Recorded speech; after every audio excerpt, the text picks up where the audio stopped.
Hey, what's up guys? Skeleton Dragons got an 88% splash damage increase while the Firecracker projectile travels faster than ever.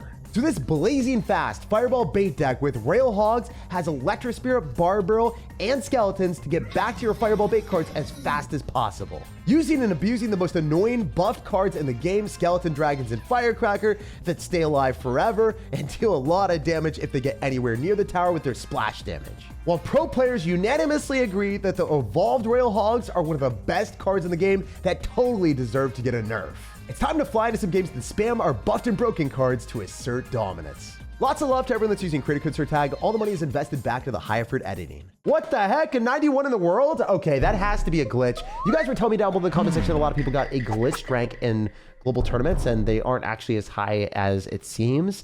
But, you know, maybe a top 91 player in the world is going to go for gold in the back first play, guys. I don't know. We'll have to wait and see. All right, we're going to get a bunch of damage in the tower, and it seems to me that he doesn't care. It seems like this guy is more of a savage, sir, if you will.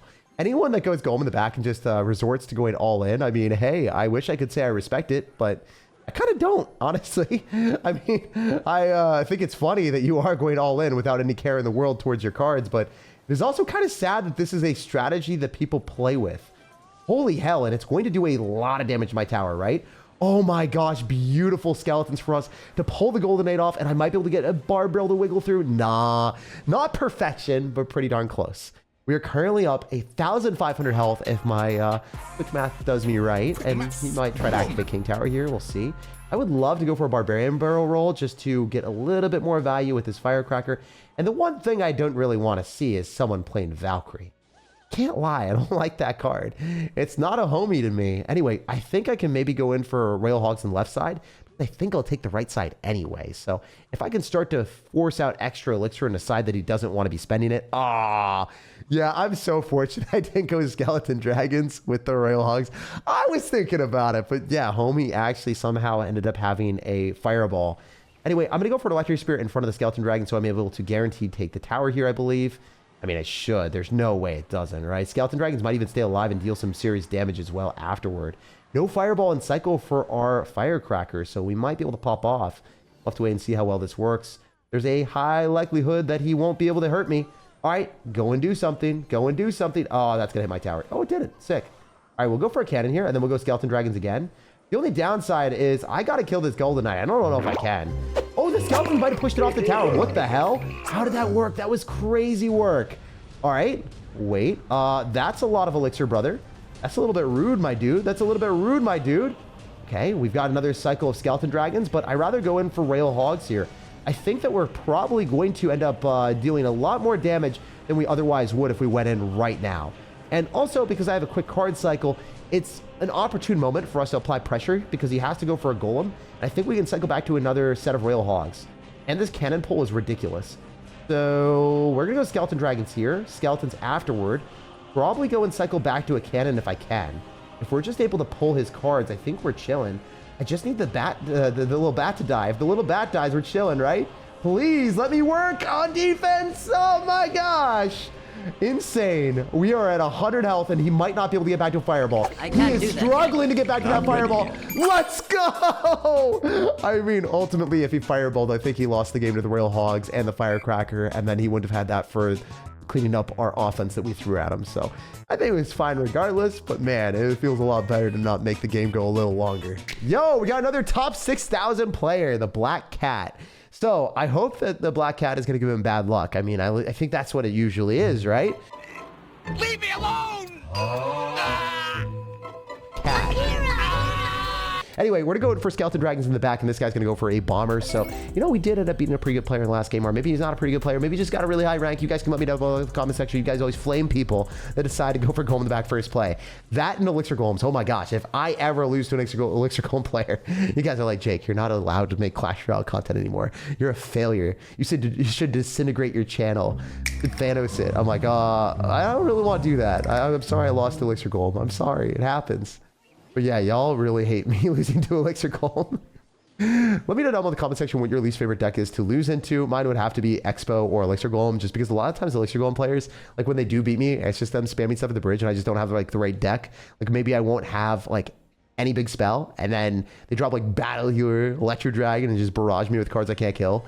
That's really frustrating. Anyway, speaking of frustrating, I don't think this guy's going to enjoy the fact that we have Rail Hogs and Skeleton Dragons, and it's really difficult for him to clean everything up for a cost-effective trade if he doesn't have the right card cycles. So we're hoping that he does not have a Tombstone in cycle, and then we're able to punish him pretty hard because of that. So right now, if we cycle Skeletons, we're back to Rail Hogs. He's not back to Tombstone. He might activate King Tower, and that's fine. Okay. Even more fine if you don't want to activate King Tower. I'm even more fine with that, actually. Actively fine if you want to do that, my dude. We're going to go for Skeletons here and then go for Rail Hogs, and all of them should go directly towards the tower. In fact, I'm going to predict it that he's going to have to drop something later, and we're going to go Firecracker right down the middle because it's even easier value for us if we can get multiple shots on his stuff. They're lined up in a bad spot. I'm going to Fireball this back and fully expect him to go click the ability, so then it gets knocked back, and then it has a whole bunch less time in the arena. Oh my god, it still did 1,000,000. Well, that's not fun. I guess I have to go for a Barbarian Barrel. I didn't expect that to do that much. You guys let me know down in the comment section. Did you expect the Archqueen to do that well? I thought, like, you know, you can Fireball it back. It starts to become invisible for a little bit, but it's not going to stay invisible forever. And it just stayed there, man. All right, so Hog Rider's going to get fully shut down and captivated by our cannon. I want to say I can Fireball here on the Bomber just for good measure. And then probably going to go for a Barbarian Barrel to clean up the rest of the Hog. And then also click another ability on his Archer Queen, so then it's just like wasting more time. Hey, hear me out, guys. There's a high likelihood that he gets a lot of damage, but as long as we can get another set of Rail Hogs down, I don't think it really matters. Also, there's no way that he's stopping this Firecracker from ending his life. This guy is going to get yeeted and deleted. That's what we like to say, baby. Yeah, so all I have to do is Fireball, and then I send him to the Shadow Realm. He's going to go for a Hog Rider on the right side. Let's just go and cycle stuff. Guarantee that we can go in. Oh, he's not. Is he going to try to defend the Firecracker? Is he? Oh, no, he is. He is going to try, but to what extent will he actually survive? I don't think much longer. We're going to go and throw down our Fireball and walk away with a very fast win. The cool thing about Fireball is you drop it in the corner, the travel time is a lot faster, so then you just end the game as soon as it hits. And if you drop it in the back, it has to travel a little bit longer, so it's a little bit more dicey, but hey, we never have that happen. Last game of the day against a rank 153 player, or maybe you guys will tell me, Jake, it's a 1,553 player. I don't know. Y'all will always just say, add an extra 0 on there if it's a global tournament, but hey, I want to live my life in a way where I feel like I'm playing against the best. It motivates me to play better. Honestly, I think that was one of the things in Clash Royale that I was not doing as well on. When I was younger, I was a little bit more like, hey, I'm going to be the best like no one ever was. I'm going to do it. I'm going to send it. And even if, you know, someone has a high rank, I'll still play better. But in reality, if you respect your opponents a lot more, you're just going to play better afterward because you'll have a little bit more care and consideration and thought behind each one of your actions. If you feel like the opponent's not going to be that good, a lot of times they'll, you know, not necessarily take nice to that, and they'll play better than you expect, and then you'll get caught in a horrible spot and you'll lose. So that's one thing that I've realized is if I respect my opponents a little bit more and I think about my decisions, then obviously the decision making will be a little bit better on our end. Also, you let me know down in the comment section, do you guys thrive under pressure when you play against someone better? Or do you completely collapse and then you're like, wait, I wasn't expecting to play against someone this good. I'm so sad or whatever. Like some people feel really bad for themselves. They're like, I can't believe I'm playing against someone so good. They just fall apart. Anyway, we're going to see what we can do here. I think I just want to go in for Royal Hogs. I think it's fine. I mean, even if he has a Goblin Cage Evo, not that big of a deal. Yeah, I'll go Rail Hogs and then I'll go Barbarrel. If you didn't know, Barbarrel does not... Actually, I don't really want a Barbarrel. I'd rather go Cannon because I'm going to go Skeletons afterward to go and pull the Goblin Cage Brawler back. So we're going to be able to defend it minimally. And the Barbarrel wouldn't have been able to clean everything up. It doesn't even break the guard shields. If you don't know that, the guards seriously do stay alive through that. And the Cannon isn't actually even remotely useful in this matchup. So I guess we can do this. The Firecracker is definitely going to force out arrows. Might be able to go in for Electro Spirit here and then go for Piggies in front. And we'll see if he's going to drop anything to snipe the Firecracker. Because ideally that's what happens. Is like he drops stuff to snipe the Firecracker and then we block it with the Rail Hogs and then we feel real fancy. Okay, I got to get Skeletons down here. We just lose. I'm also going to go for Electro Spirit. Can we chain and provide some pain? Not really. It's not terrible, but it's like obviously it could have been better. The Firecracker's actually insane though. That pull was really wild, how far it pulled in the middle. All right, we throw down Skeleton Dragons here. It seems like he doesn't necessarily have Fireball, and he's really relying heavily on the Hero Mega Minion. So I think there's a shot that he Mega Minions here, and we could Fireball on that with our Skeleton Dragons. That Valkyrie is so bad for me, oh my gosh. Words do not describe how scary that thing is.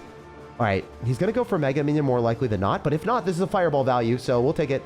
With all that junk, we should be good to go Skeleton Dragons and not lose to the Valkyrie. Oh my goodness, it's coming full circle. He's spamming more stuff than he ever was before. All right, it's all good though. Even if he clicks the Hero Mega Minion ability, it's kind of a waste.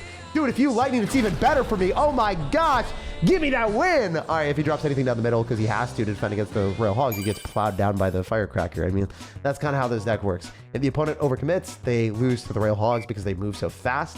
You can Fireball through buildings, and then obviously if they're caught too low on Elixir and they barely are able to finish off the Royal Hogs, they're certainly going to die to the Firecracker that's flying through, throwing explosive value right in their face. Let your Royal Hogs munch the like button if you enjoyed, subscribe for more daily content, and have an amazing rest of your day.